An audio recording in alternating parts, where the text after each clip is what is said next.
Assalamualaikum warahmatullahi wabarakatuh.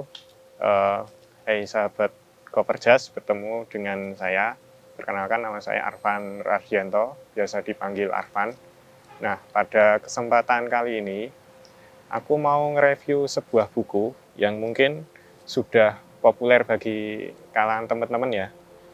Karena buku ini juga sudah pernah difilmkan begitu. Ini bukunya yaitu buku yang berjudul Around the World in 80 Days atau Berkeliling Dunia dalam 80 hari.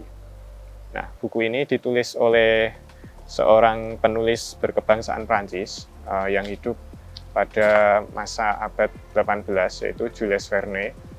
Nah, Jules Verne ini dikenal sebagai bapak penulis novel sci-fi atau perintis kisah-kisah tentang sci-fi. Jadi buku ini menggambarkan tentang perjalanan seorang Phileas Fogg, yaitu tokoh utamanya. Phileas Fogg ini Phileas Fogg ini adalah seorang pengusaha berkebangsaan Inggris. Nah, dia adalah salah satu anggota kelompok reformasi. Nah, jadi ceritanya kenapa Phileas Fogg ini bisa tergabung dalam kelompok reformasi tersebut, karena si Phileas Fogg ini adalah orang yang dikenal disiplin dalam pembayaran kredit seperti itu sebagai seorang pengusaha. Nah, di suatu hari ketika Phileas Fogg berkumpul bersama teman-temannya dalam perkumpulan reformasinya, ada perbincangan menarik tentang gambaran berkeliling dunia, karena pada saat itu Inggris yang sedang menginvasi ya negara-negara koloninya, membuka beberapa jalur perjalanan, sehingga Phileas Fogg dengan beberapa pertimbangannya dia mengatakan bahwasanya ketika kita ingin berkeliling dunia dengan jalur yang ada sekarang, kita hanya membutuhkan 80 hari. Nah, kemudian teman-teman Phileas Fogg di kelompok reformasi tersebut menantang agar Phileas Fogg mewujudkan kata-katanya tersebut, dan mereka akan membayar 20.000 pounds pada saat itu. Nah, benar juga ketika setelah itu Phileas Fogg bersama pembantunya yang bernama Jean Passepartout.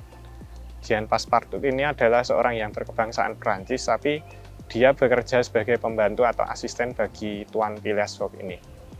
Nah, perjalanan dimulai dari London. Dari London, Phileas Fogg berangkat menuju Prancis gitu, kemudian dari Prancis menuju Italia, dari Italia menuju ke Suez, dari Suez menuju Kalkuta di India, kemudian dari India transit ke Singapura, dari Singapura ke Hong Kong, menuju Shanghai, menuju Yokohama. Nah, dari Yokohama berlayar menuju San Francisco, dari San Francisco menuju New York, dari New York kembali ke Inggris, tepatnya di Liverpool, dan dari Liverpool perjalanan diakhiri kembali menuju London. Nah, yang menarik dari perjalanan tersebut, banyak sekali kisah yang ditemui Phileas Fogg dalam setiap tempat yang dilaluinya.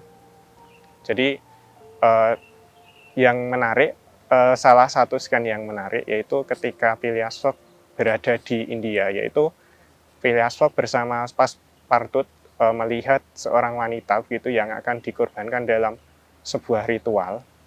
Nah, dengan keberanian yang penuh, Phileas Fogg bersama Passepartout ini menyelamatkan wanita tersebut sehingga si wanita terhindar dari kematian, dan akhirnya si wanita tadi yang bernama Auda dibawa oleh Phileas Fogg untuk menemani perjalanannya mengelilingi dunia.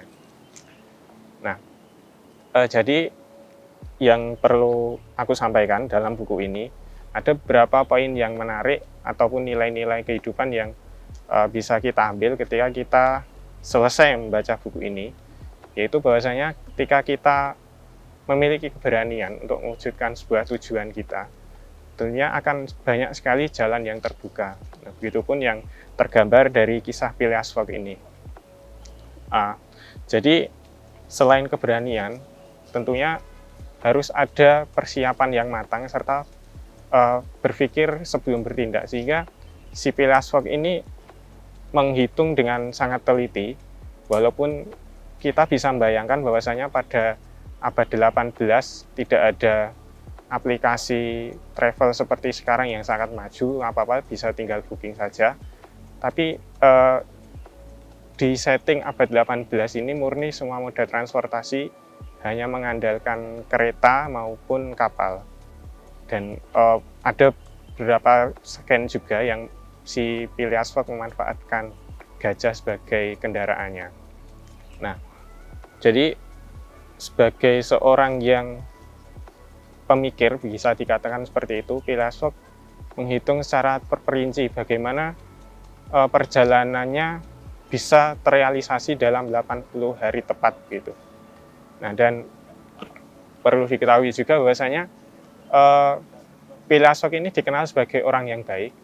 Dia dalam setiap perjalanannya dia berlaku baik pada setiap orang, dan ini bisa kita tiru juga bahwasanya dalam setiap tempat yang baru ketika kita berperangai baik, maka orang-orang di sekitar kita akan menghargai kita kembali.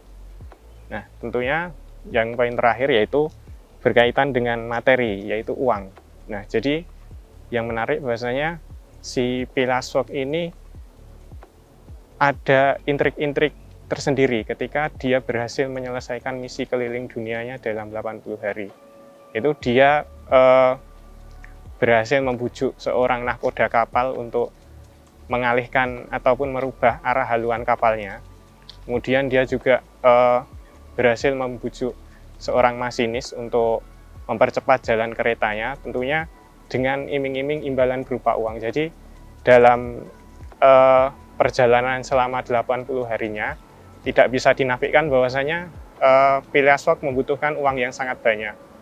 Namun ini merupakan sedikit bila dibandingkan dengan kekayaan Phileas Fogg. Namun yang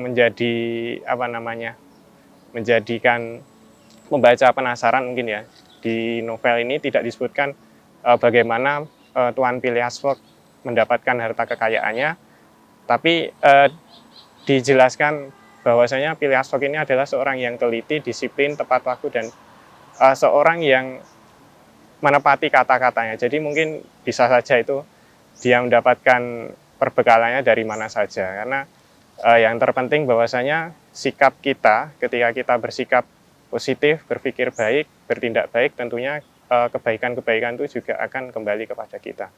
Nah, mungkin itu saja ya review buku tentang perjalanan keliling dunia dalam 80 hari yang dikarang oleh Jules Verne ini. Mungkin bila teman-teman ingin lebih lanjut mengetahui bisa membaca bukunya, ataupun teman-teman yang suka nonton film, kebetulan novel ini juga pernah difilmkan. Nanti teman-teman bisa cari sendiri filmnya, disaksikan sendiri bagaimana nilai-nilai positif kehidupan yang bisa kalian ambil, bisa kalian dapatkan dari perjalanan Phileas Fogg selama 80 hari mengelilingi dunia. Mungkin sekian dari saya. Wassalamualaikum warahmatullahi wabarakatuh.